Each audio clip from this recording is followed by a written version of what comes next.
of the product that is going to come out of all efforts of all participants of this review workshop.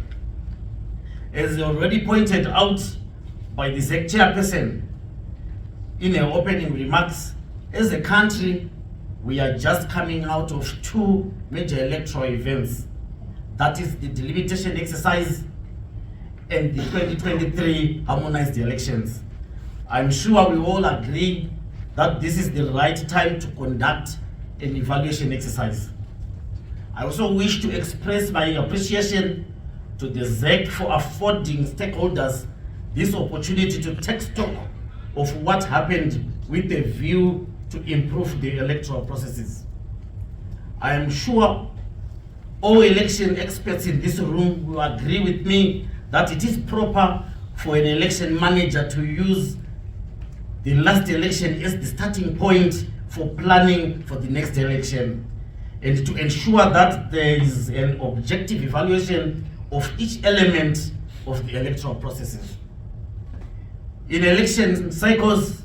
an evaluation process may take a number of forms, which include the following, among others: evaluation by external experts,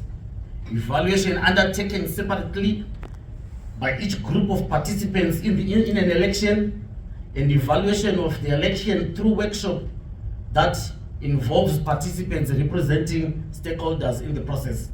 and that is what is known as participatory evaluation. According to a research conducted,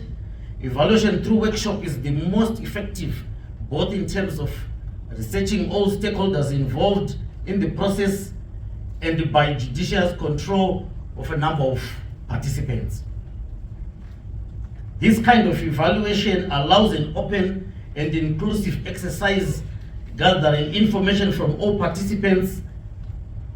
and using the opportunity to review actions which may have been taken at an administrative level and which may require change.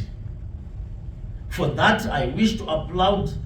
the Zimbabwe Electoral Commission and all delegates who have taken their time off their busy schedule in order to participate at this very important exercise for our country. As we are well aware, the electoral reform process is a permanent feature of any democratic society influenced by its own unique and sovereign political realities. The government of Zimbabwe is a member state to various international and regional human rights instruments that call for the conduct of democratic electoral processes, such as the International Convention on Civil and Political Rights and the African Charter on Human and People's Rights, which we both ratified in 1986. We may also be aware that Zimbabwe was one of the countries in the SADC region that extensively incorporated the SADC principles and guidelines that conduct the democratic elections in its electoral law in 2004 in order to enhance the democratic processes. These reforms were preceded by the review of laws that were in place, which led to the incorporation of recommendations as follows: the use of translucent ballot boxes, the conduct of voting in one day, verification of ballots and counting at the polling stations, promotion of gender equity in the management of elections, among other things. The same review process also led to the creation of the Zimbabwe Electoral Commission as the sole electoral management body in the country, as opposed to the practice then which there existed for election related authorities, that is the Electoral Supervisory Commission, the Registrar General's Office, Elections Directorate, and the Delimitation Commission. I will not delve into that and also their responsibilities. The introduction of democratic processes is not an event, but it's a process that takes place over a period of time. As the government of Zimbabwe, we are also aware that throughout the world, there are no perfect elections,